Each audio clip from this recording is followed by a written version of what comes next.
Lundi 23 septembre. Ça fait 2 jours qu'on est arrivé au Gambier.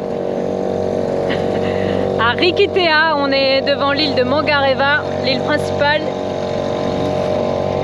Et ce matin, le Nukuhau est arrivé. Ça faisait 1 mois qu'il n'y avait pas eu d'approvisionnement par goélette au Gambier. Et après avoir fait la queue 3 heures ce matin, on a pu se procurer 400 litres de gasoil pour refaire notre plein. C'est un peu l'aventure, le gasoil au Gambier, capitaine. Faire la queue. L'aventure. Ouais, c'est l'aventure, mais faire la queue.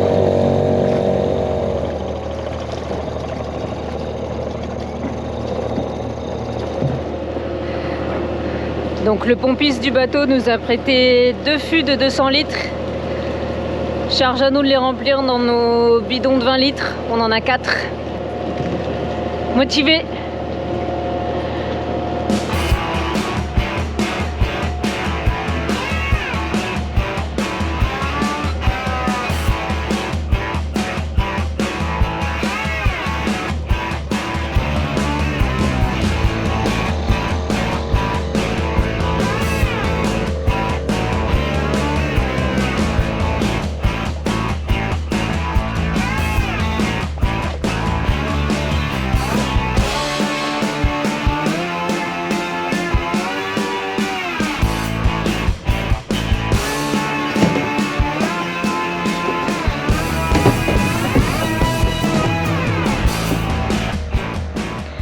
Donc 400 litres au total avec nos 4 bidons de 20 litres. Un petit calcul rapide et il nous a fallu faire 5 allers-retours dans l'après-midi pour refaire le plein de notre réservoir. Heureusement, dès le 2e round, on a eu l'aide de Yannick. Yannick, c'est le chef mécano du Nukuhau. Il nous a trouvé une pompe beaucoup plus puissante que celle qu'on avait, donc on allait beaucoup plus vite et il nous a aidé même bien au-delà de ça. Merci beaucoup. Et encore plus sympa, il nous a proposé une visite guidée du navire, une visite commentée, une visite privée. Et ça, c'était vraiment chouette. Tiens, faut le suivre.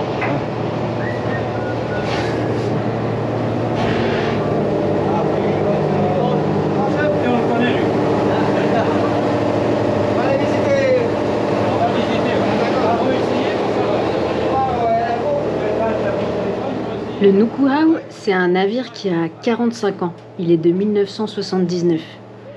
C'est l'une des 2 goélettes qui ravitaillent les îles Gambier et l'une des 13 qui ravitaillent l'ensemble des îles de Polynésie.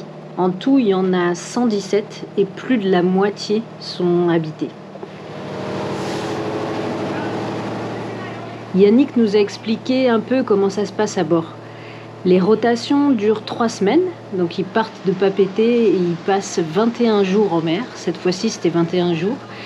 Et en 21 jours, ils visitent une vingtaine d'îles. Cette fois-ci, c'était 22 exactement. Et des fois, c'est un petit peu compliqué parce que sur certains atolls, par exemple, les passes peuvent être difficiles, avec du courant, avec de la houle. Et puis parfois, il n'y a pas de quai approprié pour accueillir une goélette de cette taille. Le Nukuhau, il fait 60 mètres de long.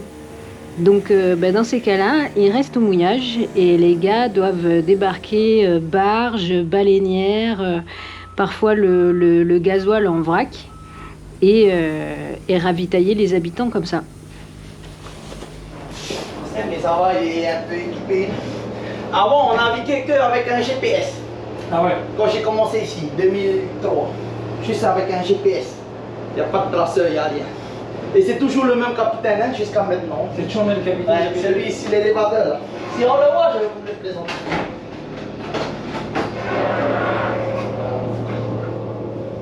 En tout cas, après 1 an et demi en Polynésie, on a pu vraiment voir à quel point ces goélettes étaient vitales pour la vie des îles et la vie des Polynésiens.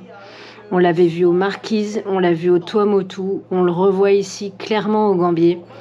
Et c'était très très chouette de pouvoir finir ce séjour en Polynésie en montant à bord de l'une de ces goélettes.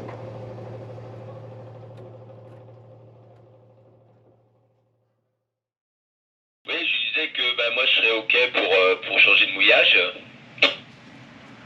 Ok, on va se mettre où on a dit là, vers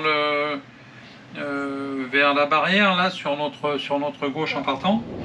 Donc pour ce changement de mouillage ce matin, on a décidé de se coordonner avec un bateau copain, Kea, un Seagull 16 qui est arrivé au mouillage ici une semaine après nous et qui part aussi sur le Chili et la Patagonie, donc il se peut qu'on se recroise régulièrement dans les mois qui viennent.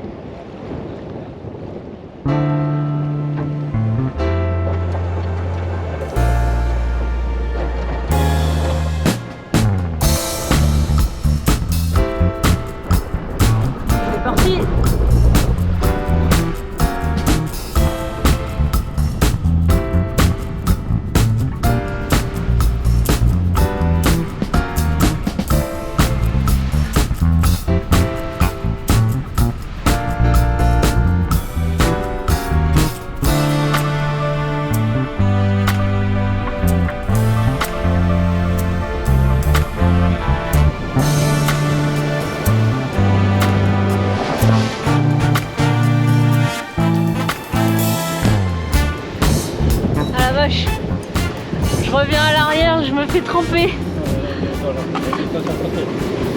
Ça va, on est bien dans le chenal, tu suis bien le chenal. Après c'est pas comme si on n'avait pas été prévenu. À la mairie, là, la grande carte, elle fait peur quand même. Et tu donnerais quoi comme conseil aux voiliers qui veulent se promener dans le lagon des Gambiers? Alors, ce qui serait bien dans le lagon des Gambiers, c'est de vraiment suivre le chenal de navigation. Parce que, si vous voulez, dessus cette cartographie, la cartographie, elle a été effectuée sur demande du producteur au service de la DRM. Mais il faut savoir que dans les 133 exploitants, ce sont les exploitants autorisés par le service de la direction marine, mais après on n'en compte pas ceux qui exploitent dans le noir, donc qui n'ont pas d'autorisation et qui n'ont pas tout à fait les autorisations qu'il faut, du coup ils balancent un peu partout. Ouais, donc potentiellement il y a plus que ce qu'on voit là, voilà, c'est ça. Ce qui est déjà pas mal. Exactement, parce qu'en termes de quantité d'hectares, en termes d'élevage, nous sommes à 2000 hectares d'occupation du domaine maritime. Wow. Et 1800 lignes de collecteurs de 200 mètres de long. Et ça, c'est ce qui est autorisé. Et c'est arrivé qu'il y ait des voiliers qui se prennent dans les, pour l'instant, dans les lignes? Pour l'instant, c'est pas encore arrivé. Mais et du coup, la navigation de nuit dans le lagon, c'est absolument pas conseillé. Ah non, c'est pas conseillé. La navigation. En dehors du chenal. Le chenal, il est écrit. T'en vois beaucoup de ton côté? Oui, il y en avait, il y en a là. Ok. Bon, le chenal a l'air à peu près respecté quand même.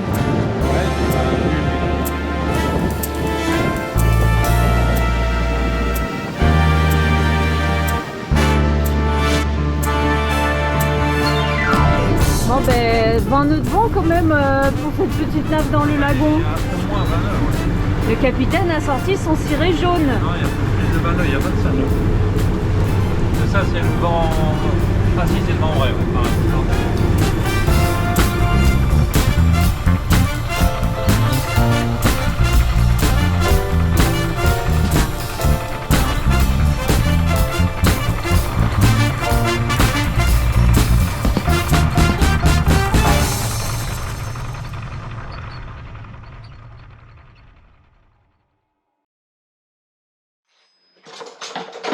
Dimanche 27 octobre. Donc le capitaine a passé la journée d'hier dans la soute. On a un souci avec la pompe à eau de mer du groupe électrogène. Donc en fait on a failli partir hier, mais avec ça on s'est dit que non. Donc ouais, on aurait pu partir, mais comme on n'est pas aux pièces, on peut très bien naviguer sans groupe. Hein. Mais c'est arrivé hier en faisant de l'eau, donc hier ou avant-hier en faisant de l'eau, je me suis rendu compte que qu'on pompait plus d'eau, ben voilà. Donc on a commencé à démonter et comme la fenêtre météo n'était pas parfaite, mais il n'y a jamais de fenêtre météo parfaite, et ben voilà, une fois qu'on commence à démonter, on part plus.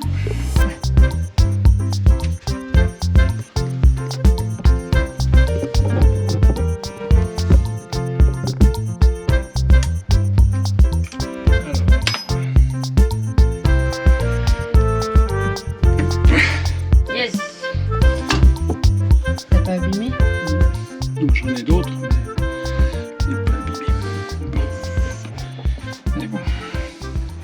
2 heures plus tard, verdict. Verdict, bah, je sais pas, j'ai nettoyé, il y avait un peu d'oxydation, j'ai regraissé. Par contre, il y a une surface, c'est surface contre surface pour faire l'étanchéité, il y a 2 surfaces qui glissent une sur l'autre. Mais comme j'ai pas de pièce de rechange, pour pouvoir y accéder, il faut que j'enlève un joint torique. Et comme j'ai pas de joint torique de rechange et qu'en enlevant je vais le bousiller, donc je me suis tenu à ça. Donc on va voir si ça perd moins. Et si ça perd moins, bon, on fera ça on se contentera de ça jusqu'au Chili, quoi.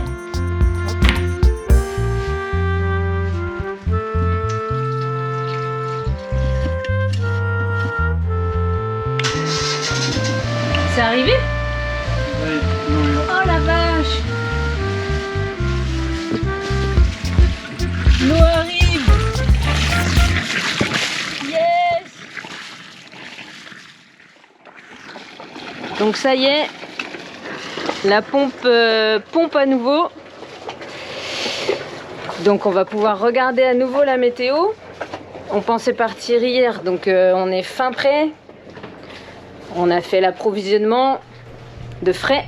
On avait fait le gros à Tahiti, mais il fallait encore se procurer du frais dans les épiceries, auprès des habitants. Bon, donc, capitaine, t'as réussi à te procurer plein de fruits? Ouais, on en a. Alors, on a ce qu'il faut, hein. On a des aubergines, des cocos, des corossoles, des papayes vertes. Celui-là, il fait un peu la tronche, on va le faire aujourd'hui. On a même un fruit du jacquier. Je sais que c'est hyper galère à préparer, mais je vais tenter le coup. Souhaitez-moi bonne chance. Bonne chance. Et alors, attention, 2 beaux régimes de bananes. Et avec ça, on va pouvoir se faire des confitures, hein, capitaine. On va faire des confitures, ouais. Mmh. Ah, il faut qu'il nourrisse, hein. Ouais. On a sorti les affaires de froid aussi. On est prêt de ce point de vue-là.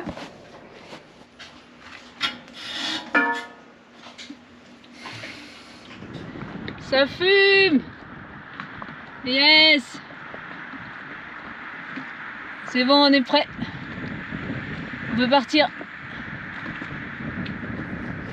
Et du coup, capitaine, quand est-ce qu'on pourrait partir? Ben, on n'en sait rien. Pour l'instant, il n'y a pas de vent. Donc là, les jours qui viennent, on a très peu de vent. Donc c'est pas favorable. Et puis on a, à partir de mercredi, un petit coup de maramou. Alors là, il y a un peu de vent, effectivement. Mais ça se renforce quand même. Bon là, il y a 20 nœuds prévus, mais mercredi et jeudi, ça doit être 25 ou 30 nœuds. Et qui est sud-est, donc on l'aurait dans le nez. Donc il va certainement falloir attendre la fin de ce petit coup de maramou, vendredi. Donc c'est quoi? C'est vendredi 1er novembre? Voilà, vendredi soir, samedi matin, ça tombe. Et puis ça bascule un tout petit peu à l'est. Et là, oui, ça serait pas mal pour pouvoir partir, sachant que... Va jusqu'au dimanche? Il me semble... Ouais, ça monte un peu en plus nord-est. Ah oui, ça bascule complètement après. Sachant qu'après, ça va faire un tour du cadran. Donc, mais sachant que, voilà, en partant dans ces eaux-là, nous, on doit descendre à peu près là. Donc, on aurait du vent, on sera au près. Mais c'est pas un près trop serré, donc ça devrait pouvoir le faire. Et il y a du beau temps de prévu, je crois. Ça laisse le temps pour une petite rando, une dernière pour la route. Ça a l'air de se... S'il y a du vent, il n'y a pas de nuages normalement, donc on devrait voir un peu de nuages. Yes, une petite rando pour la route.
ici, ce qu'on a demandé à la mairie, on a le droit.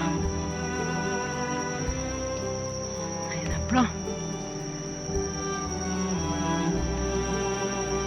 Elle risque de nous prendre un petit peu de temps cette rando. Pas trop verte, mais pas.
Rendez-vous dans un mois.